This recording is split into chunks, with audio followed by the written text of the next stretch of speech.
تقدیر کو اگر کوئی بدل دینے والی شے ہے تو وہ دعا ہے۔ سورہ صافات میں فرمایا کہ اگر یونس مچھلی کے پیٹ میں میری تسبیح نہ کرتا تو قیامت تک اسی مچھلی کے پیٹ میں رہتا۔ یہ دعا، یہ کلمہ ایک چابی ہے جس سے آپ کی ہر مشکل کا حل، ہر غم سے نجات آپ کو مل سکتی ہے۔ لیکن یاد رکھیے، اس چابی کے 3 دندانے ہیں۔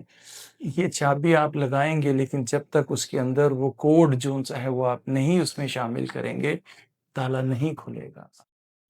آپ جب تک یہ نہیں سمجھ سکتے کہ اللہ ہماری کمیوں، کجیوں، کوتاہیوں کے باوجود اللہ ہمیں معاف کرتا ہے، اللہ ہمیں اس کے باوجود ہم سے محبت کرتا ہے، اور وہ ہر لمحے ہماری حفاظت کرتا ہے، ہماری غلطیوں کی سزا بھی وہ ہمیں نہیں دیتا، یہ ساری اس کی خوبیاں ہیں۔ وہ ہر کمی، ہر کجی، ہر کوتاہی سے پاک ہے، ہاں ہم ظالموں میں سے ہیں۔ دوستو، حضور صلی اللہ علیہ وآلہ وسلم نے فرمایا، تقدیر کو اگر کوئی بدل دینے والی شے ہے تو وہ دعا ہے۔ سورہ صافات میں فرمایا کہ اگر یونس مچھلی کے پیٹ میں میری تسبیح نہ کرتا تو قیامت تک اسی مچھلی کے پیٹ میں رہتا، ہم اس کو اس مچھلی کے پیٹ سے ہی اٹھاتے۔ وہ تسبیح، وہ دعا کرنے کی وجہ سے اللہ تعالیٰ نے اپنا فیصلہ بدل دیا۔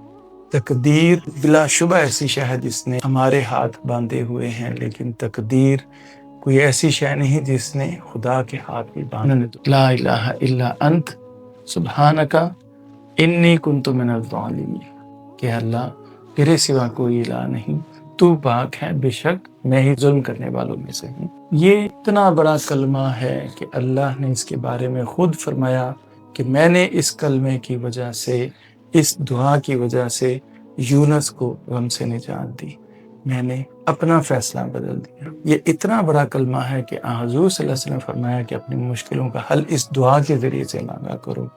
تو آج آپ کے سامنے ایک نقطہ آپ کے سامنے رکھ رہا ہوں، اس پہ غور کیجئے گا۔ یہ دعا، یہ کلمہ ایک چابی ہے جس سے آپ کی ہر مشکل کا حل، ہر غم سے نجات آپ کو مل سکتی ہے۔ لیکن یاد رکھیے، اس چابی کے 3 دندانے ہیں۔ یہ چابی آپ لگائیں گے، لیکن جب تک اس کے اندر وہ کوڈ جو سا ہے وہ آپ نہیں اس میں شامل کریں گے، تالا نہیں کھلے گا۔ سب سے پہلی بات آپ غور کیجئے، ہم بڑے اہتمام سے کہتے ہیں کہ اس آیت کریمہ کا ورد 1,00,000 دفعہ کر لیجئے، 1,25,000 دفعہ کر لیجئے، اتنی دفعہ پڑھیں گے تو یہ اثر ہوگا، باوضو ہو کر پڑھیں گے، یہ اس کی شرائط میں سے شامل ہے۔ ذرا غور کیجئے، قرآن پہ خدا را تھوڑا سا غور کیجئے۔ حضرت یونس علیہ السلام جب مچھلی کے پیٹ میں تھے تو کیا وہ وضو کی حالت میں تھے؟ انہوں نے کن حالات میں یہ دعا کی؟ انہوں نے کیا 1,25,000 دفعہ اس کلمے کا ورد کیا ہوگا؟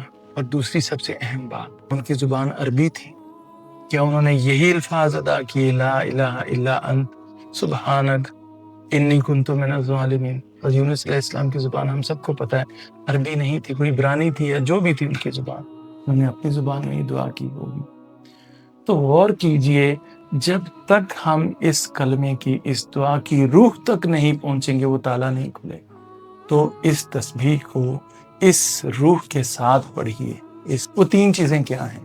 سب سے پہلی بات لا الہ الا انت، دوسری بات سبحانک، تیسری بات انی کنت من الظالمین۔ سب سے پہلے اس کے آخری کلمے کو دیکھیے، انی کنت من الظالمین، بلا شبہ میں ہی ظالموں میں سے تھا۔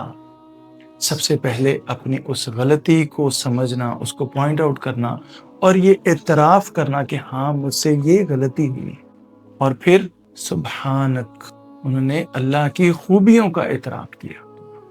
آپ جب تک یہ نہیں سمجھ سکتے کہ اللہ ہماری کمیوں، کجیوں، کوتاہیوں کے باوجود اللہ ہمیں معاف کرتا ہے، اللہ ہمیں اس کے باوجود ہم سے محبت کرتا ہے، اور وہ ہر لمحے ہماری حفاظت کرتا ہے، ہماری غلطیوں کی سزا بھی وہ ہمیں نہیں دیتا، یہ ساری اس کی خوبیاں ہیں۔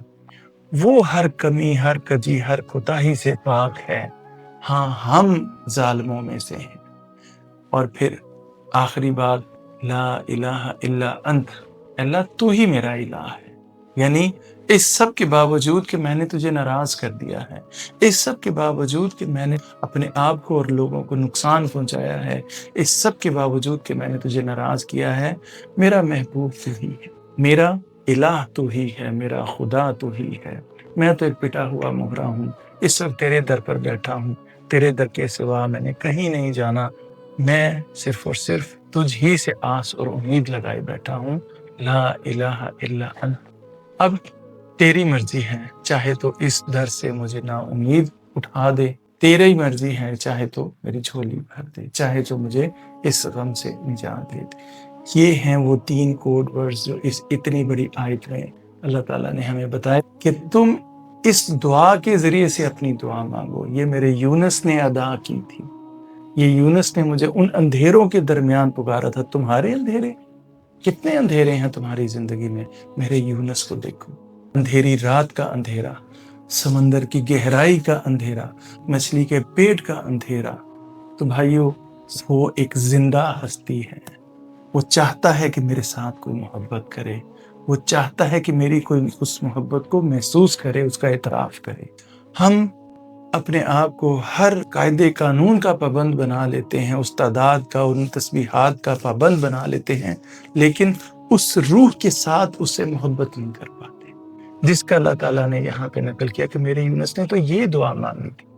میری نوکری، میری چاکری کرنے کے باوجود بھی وہ یہ کہہ رہا تھا، اللہ میں ظالموں میں سے، اس کے باوجود کہ وہ مچھلی میں ڈالا جانا میرا فیصلہ تھا، اس نے کہا کہ اللہ تو پاک ہے، تو انصاف کرنے والا ہے، تیری طرف سے کوئی کمی کوتاہی نہیں، تو پاک ہے۔ اس کے باوجود کہ وہ اس وقت بہت ہی کمزوری کی حالت میں تھا، بہت ہی پسمردہ تھا، لیکن پھر بھی وہ کہتا تھا کہ اللہ تیرے سوا میرا کوئی الہ نہیں، تیرے سوا کوئی محبوب نہیں۔ تو پھر میں نے ان کیفیات، اس محبت کی وجہ سے اپنا فیصلہ بدل دیا۔ یہ 3 چیزیں ہیں جو اس اتنے بڑے کلمے کے اندر ہیں۔ سب سے پہلی بات، اپنی غلطی کا اعتراف، اپنی غلطی کو دیکھنا، سمجھنا اور اس کا اعتراف کرنا، انی کنت من الظالمین، میں ہی ظالموں میں سے۔ دوسرا، اللہ کی خوبیوں کا اعتراف، سبحان اللہ، اللہ تو پاک ہے، ہر کمی کجی کوتاہی سے پاک ہے۔ اور تیسرا، لا الہ الا انت، اللہ تیرے سوا کوئی محبوب نہیں، تیرے در کے سوا میری کوئی آس امید نہیں ہے۔ تو جب بھی آپ کسی مشکل میں ہوں، جب بھی کسی آزمائش میں ہوں، حضور صلی اللہ علیہ وسلم کے فرمان کے مطابق اس آیت کے ساتھ، اس آیت کریمہ کے ساتھ آپ اللہ سے مدد مانگیے۔